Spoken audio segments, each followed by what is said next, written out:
It's now time for Ask the Expert. It seems like every week there's a new dating app or a site promising the perfect match. But for many, liking, messaging, swiping to the left, to the right becomes overwhelming and often just discouraging. So what's the best way to get over swipe fatigue and still get a date? Local professional matchmaker Julie Amon from It's Just Lunch is here to explain. Can you explain this swipe fatigue for us? Well, I will tell you this, it is here to stay. Is it? Because people are so busy. Clients are telling me all the time that between work and working out and just their social obligations that they're having a hard time finding those opportunities to meet great singles. Okay. So going online, going to these dating apps, it really is just so easy. The problem lies in the fact that you're often making this really quick snap decision about a person, and it becomes a game, and often a really impersonal, frustrating game. So there are singles everywhere, amazing, eligible singles. I talk with them every day, and you just have to be open to it.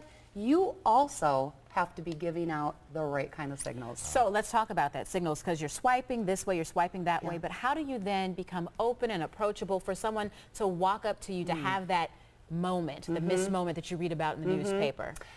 I have a few suggestions, and the first is going to seem simple, but it's so important. You got to be positive. When I'm talking with singles, it's the number one attribute that they're looking for. So how do you display that? It's really simple. Smile. Look friendly. If you look more approachable, if you make eye contact with someone, you're more likely to be approached, and that's no matter where you are. The other thing you have to do, you've got to disconnect if you want to connect. And you got to put your phone down, right?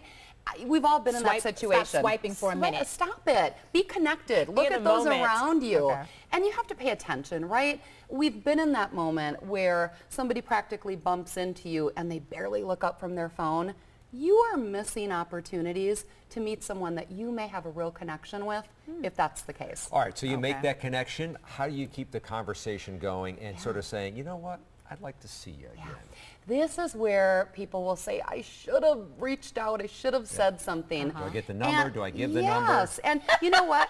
I remember from those days. You do, and it's still the issue, right? But you have to go out on a limb. No risk, no relationship is what they say. And find that common interest. Find that common ground. For instance, if you are at a grocery store and you are shopping the wine aisle and you look at someone and it's someone that you're interested in, it may be as simple as saying, I always buy the same kind. Do you recommend that? Or I got to think outside of the box here. You've got to open up the door. The biggest Is this advice both for men? I would say it goes both ways. Oh. It really does. Number one advice, be genuine. If you think you have a smooth pickup line, probably not going to work. People want sincerity, and keep that door open. If you're comfortable giving out your number, great.